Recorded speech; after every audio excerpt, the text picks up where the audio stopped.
Hi చిట్టి ప్రాణాలు, మీకు తెలుసు కదా మేము ఎంతో కష్టపడి ఎన్నో విషయాలు సేకరించి ఫ్యాక్స్ వీడియోలు చేస్తున్నామని. సో ఒక చిన్న హెల్ప్ అడుగుతాను, కాదనకుండా చేస్తారు కదూ? చేస్తారులేండి, నాకు తెలుసు. అదేంటంటే ఇంకా ఎవరైనా సబ్స్క్రైబ్ చేసుకోకుండా మన వీడియో చూస్తున్నట్టయితే మన ఫన్మోజీ ఫ్యాక్స్ ఛానల్ ఇప్పుడే సబ్స్క్రైబ్ చేసుకుని ఆ పక్కనే ఉన్న గంట సింబల్ ని కొట్టండి. దాంతో ఈ చిట్టి ప్రాణం చాలా హ్యాపీ ఫీల్ అవుతుంది. కథలు చెప్పడానికి చాలా దారులు ఉన్నాయి. అప్పుడెప్పుడో బుర్ర కథలు, ఒగ్గు కథల నుంచి నేటి 3D సినిమాల వరకు రకరకాల పద్ధతుల్లో మనం కథలను చెప్తూ ఉన్నాం. అయితే కథల్ని ఇలాగే ఎందుకు చెప్పాలి అనే ప్రశ్న నుంచి పుట్టిందే సినిమా. వెండి తెర మీద కదిలే బొమ్మలతో పెద్ద పండగనే తెచ్చింది సినిమా. అయితే ఈ సినిమాని కూడా ఇలానే ఎందుకు చెప్పాలి అన్న ఇంకో ప్రశ్నకు పుట్టిన బిడ్డే ఈ యానిమేషన్. అవును, టెక్నాలజీని ఉపయోగిస్తూ జనాలకు ఒక వింత లోకాన్ని పరిచయం చేసింది యానిమేషన్. కథల్ని ఇలా కూడా చెప్పొచ్చు అంటూ ఇంకో కొత్త దారిని చూపెట్టింది యానిమేషన్. ఇంతకీ మన ఇంతలా ఎంటర్టైన్ చేస్తున్న ఈ యానిమేషన్ అంటే ఏంటి? ఇది ఎక్కడ పుట్టింది? దీన్ని ఫస్ట్ ఎవరు చేశారు? ఈ యానిమేషన్లో ఉన్న రకాలు ఏంటని ఈ వీడియోలో చూసి తెలుసుకుందాం.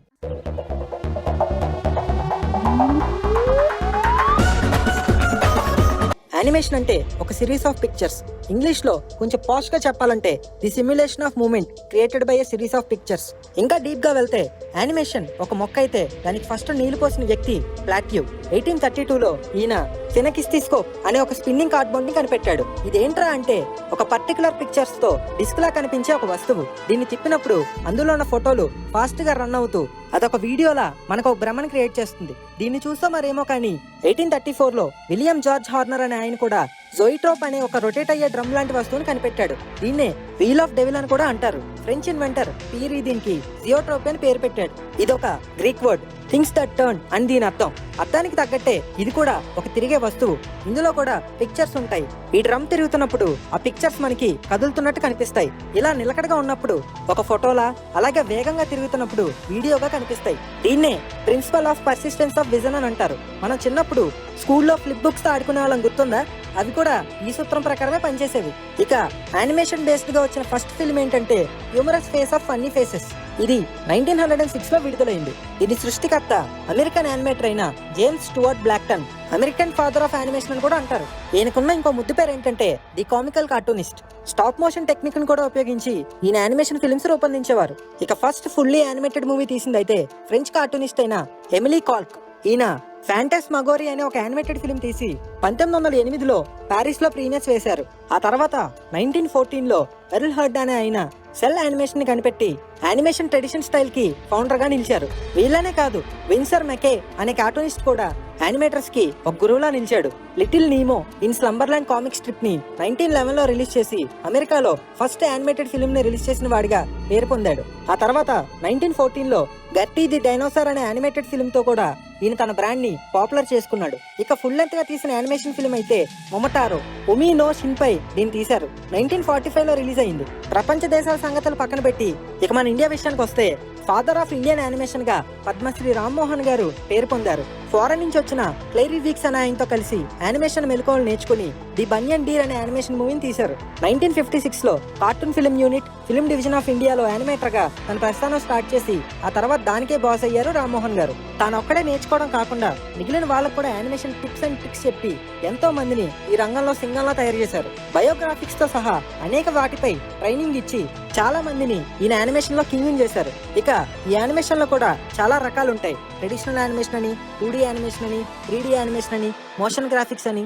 స్టాప్ మోషన్ అని, ఇలా చాలా రకాలు ఉన్నాయి. వాటి వివరాల్లోకి వెళ్తే ట్రెడిషనల్ యానిమేషన్ వచ్చేసి బాగా పాత పద్ధతి. దీన్నే సెల్ యానిమేషన్ అని కూడా అంటారు. ఈ పద్ధతిలో యానిమేటర్ ప్రతి ఫ్రేమ్ ని చేత్తో గీస్తాడు. ట్రాన్స్పరెంట్ ఎసిటేట్ షీట్స్ పై ఫోటో కాపీ చేస్తారు. తర్వాత ప్రతి సెల్ ని ఒక్కొక్కటిగా ఫోటో తీస్తారు. 1950లో సెండ్రెల్లా, 1959లో స్లీపింగ్ బ్యూటీ ఈ ట్రెడిషనల్ యానిమేటెడ్ ఫిల్మ్సే. మనం ఇందాక అనుకున్నట్టు ఇదొక ఫ్లిప్ బుక్ గా పనిచేస్తుంది. పాత అలాడిన్ కూడా ఈ స్టైల్లోనే తీశారు. చూడడానికి సింపుల్ గా ఉంటది కానీ దీన్ని క్రియేట్ చేయాలంటే చాలా ఓపిక కావాలి. అయితే కలర్ పెన్సిల్లు, పెయింట్స్ తో పనిచేయడానికి ఇష్టపడే వాళ్ళకి మాత్రం ఈ పద్ధతి బాగా నచ్చుతుంది. ఇక 2D యానిమేషన్ గురించి మనం మాట్లాడుకుంటే 2D అంటే 2 డైమెన్షనల్ అని అర్థం. మనకి అర్థమయ్యే భాషలో చెప్పాలంటే ఈ పద్ధతిలో క్యారెక్టర్ వెడల్పు, ఎత్తు మాత్రమే కనిపిస్తుంది. ట్రెడిషనల్ యానిమేషన్ తో పోలిస్తే కొంచెం మూమెంట్ లో పేస్ ఉంటుంది.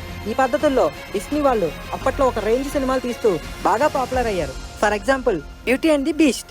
అండ్ ఇంకోటి ఏంటంటే ఈ 2Dనే వెక్టార్ 2D యానిమేషన్ అని కూడా అంటారు. ఇదంతా కూడా వెక్టార్స్ చేత కంట్రోల్ చేయబడుతుంది, అందుకే దీనికి ఈ పేరు వచ్చింది. కమింగ్ టు 3D, ఇందులో క్యారెక్టర్స్ అంతా అంటే అన్ని వైపులా కూడా కనిపిస్తుంది. 3 డైమెన్షనల్ ఒక క్యారెక్టర్ ని డిజైన్ చేసుకుని ఆ తర్వాత దాన్ని 3Dలో మోడలింగ్ చేసి అచ్చం బయట ఉన్న క్రియేచర్ లాగే దీనికి కూడా ఒక స్కెల్టన్ సిస్టమ్ ని అలాగే మజిల్ సిస్టమ్ ని అటాచ్ చేసి ఫ్రేమ్ బై ఫ్రేమ్ ఇది యానిమేట్ అయ్యేలా చేస్తారు.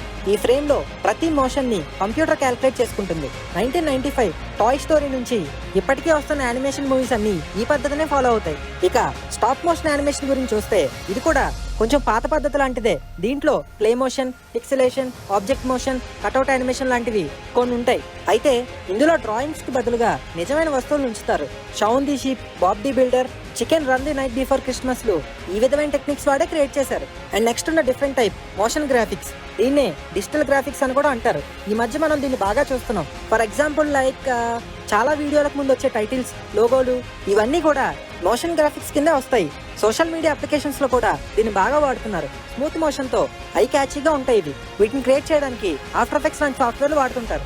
ఇక అసలు యానిమేషన్ అంటేనే గుర్తుకొచ్చే మన ఫేవరెట్ వాల్ట్ డిస్నీ గురించి మాట్లాడుకుందాం. వాల్ట్ డిస్నీ పూర్తి పేరు వాల్టర్ ఇలియస్ డిస్నీ. 1922లో లాఫోగ్రామ్ అనే ఫిల్మ్ స్టూడియోని పెట్టారు. కొన్ని లాసెస్ రావడంతో 1923లో దాన్ని మూసేశారు.